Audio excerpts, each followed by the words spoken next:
साथ ही साथ भारत और अमेरिका के बीच में एक ऐसा एमओयू साइन किया गया है जिससे भविष्य में भारत को काफी बड़ी हेल्प मिलने वाली है। तमाम ऐसी ही अंतर्राष्ट्रीय खबरें आज के इस वीडियो में हम आपके लिए लेकर के आए हैं। यदि आपको हमारा वीडियो पसंद आए तो इसे लाइक सब्सक्राइब जरूर करें। सबसे पहले इजराइल के उस मांग की बात की जाए तो इजराइल की वो एम्बेसी जो भारत के अंदर मौजूद है, अब इन्होंने इंडियन गवर्नमेंट के सामने एक डिमांड रखी है।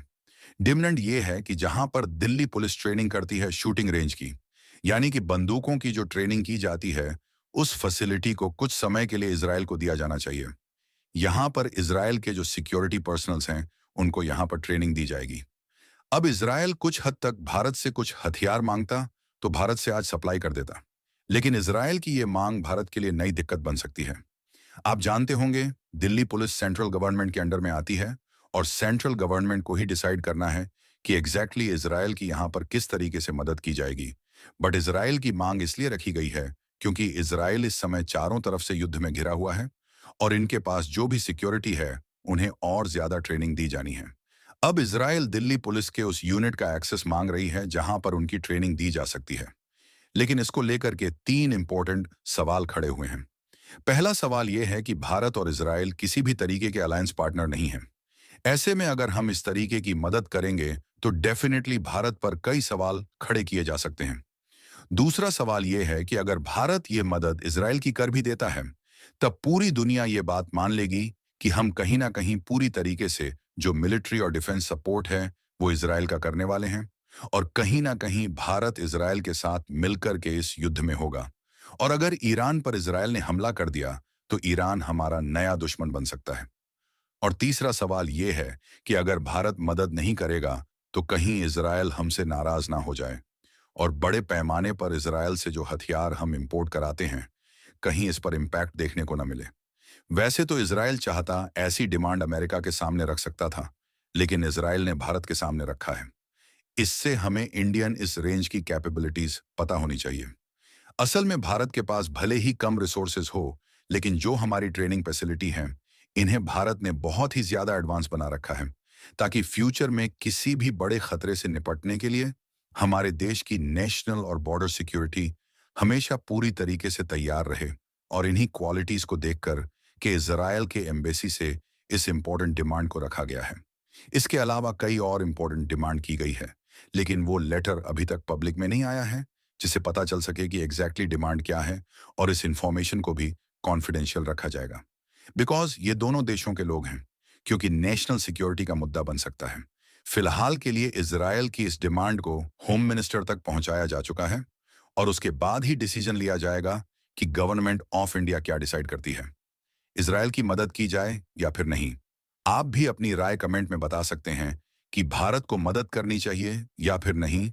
दूसरी इंपॉर्टेंट ग्रेड की बात की जाए तो भारत के विदेश मंत्री यश राज शंकर जी बीते रविवार को संयुक्त राष्ट्र में एक इंपॉर्टेंट स्टेटमेंट देते हैं। उनका कहना है कि यूनाइटेड नेशन एक पुरानी संस्था है जिसे बहुत पहले तैयार किया गया था, लेकिन आज भी इसमें किसी भी तरीके का मॉडिफिकेशन नहीं किया गया है। P5 कंट्रीज रूल कर रही हैं। वो मनचाहे फैसला करे। आज दुनिया में कितनी बड़ी बड़ी अर्थव्यवस्था बन चुकी है। भारत टॉप 5 में पहुंच चुका है। इसके बावजूद भी यूएन में किसी तरीके का बदलाव देखने को नहीं मिलता। साथ ही साथ उन्होंने यूएन को एक पुरानी कंपनी कह दिया।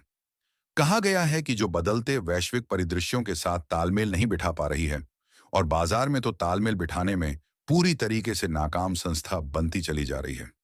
आज दुनिया भर में कितनी चुनौतियां हैं। अंतर्राष्ट्रीय स्तर पर आतंकवाद कितना बड़ा मुद्दा है, बायोलेटर ट्रेड्स कितने बड़े मुद्दा हैं। चाइना इस तरीके से खुद को एक्सपैंड कर रहा है, लेकिन यूएन इसमें किसी भी तरीके से इन्वॉल्व नहीं हो पा रहा और ये एक पुरानी संस्था बनकर के रह जाएगी। कहाँ कि जब पूरी दुनिया में महामारी फैली थी, तब भी यूएन ने किसी भी तरीके का कोई ऐसा फैसला नहीं लिया जिससे पूरी दुनिया को लग सके कि यूएन उनके साथ खड़ा है। हालांकि यूएन की तरफ से दुनिया भर को मदद दी गई, लेकिन उतनी भी ज्यादा मदद नहीं दी गई जिससे पता चल सके कि यूएन आज एक बड़ी संस्था है।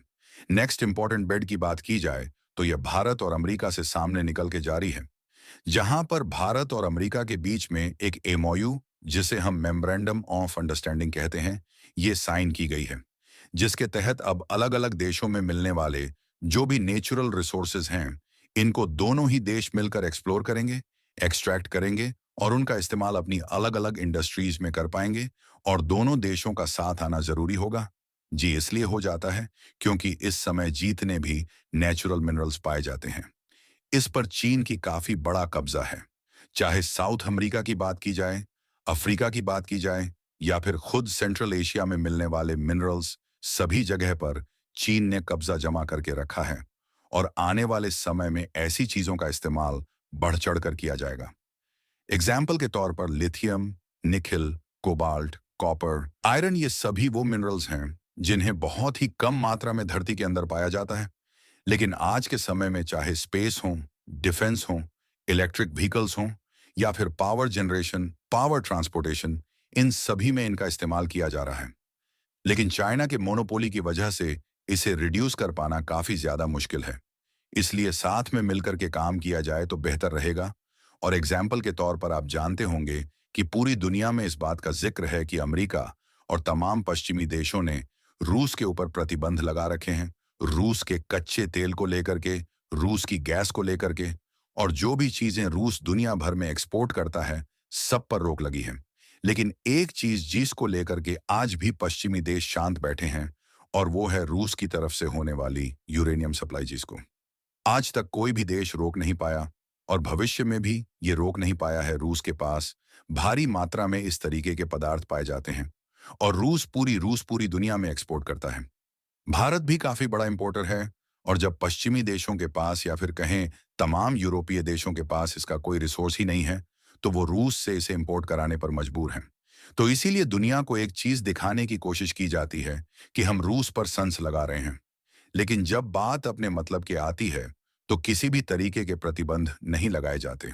और इसलिए जियोपॉलिटिक्स में न कोई दोस्त है, न ही कोई दुश्मन। भारत को भी यहां पर दबाने की कोशिश की गई, क्योंकि भारत ने जब रशिया से क्रूड मंगाया, तो भारत पर बैन लगाने की धमकी दी गई। लेकिन जब इन्हीं यूरोपीय देशों को तेल की कमी हुई, तो इन्होंने भारत से रिफाइंड पेट्रोलियम इंपोर्ट कराना शुरू कर दिया। और अब तक इन देशों के अंदर डिमांड इतनी ज्यादा बढ़ चुकी है कि भारत में प्रोड्यूस होने वाला 3,240% ये अकेले इंपोर्ट कराने की बात कर रहे हैं। फिलहाल इन पश्चिमी देशों के इस दोगलेपन पर आप क्या सोचते हैं? कमेंट्स में जरूर बताएगा। नेक्स्ट इंपॉर्टेंट की बात की भारत और मालदीव से सामने निकल के आ रही है। आप जानते होंगे मालदीव के राष्ट्रपति मोहम्मद मोइजू इस समय भारत आए हुए हैं। भारत आकर के तमाम इंपॉर्टेंट मीटिंग्स की जा रही हैं, और आज इनकी मुलाकात प्रधानमंत्री मोदी से भी होने वाली है। लेकिन मोहम्मद मिर्जू का इतिहास थोड़ा सा कॉम्प्लेक्स रहा है, क्योंकि जैसे ही ये पावर में आते हैं, ये चीन पहुंच जाते हैं। और इन्हें अपने देश में जीत भी इसलिए मिल पाती है क्योंकि ये पूरी तरीके से एंटी इंडिया थे। लेकिन पास्ट में इन्होंने कई ऐसे स्टेप्स लिए जिसकी वजह से भारत और मालदीव के रिश्ते बहुत खराब हो गए। और जब इनको जरूरत पड़ी तो भारत ने ही इन्हें मदद दी। और आवाज, ये इतने ज्यादा भारत के फैन हो चुके हैं कि ये भारत दौरे पर आए हैं।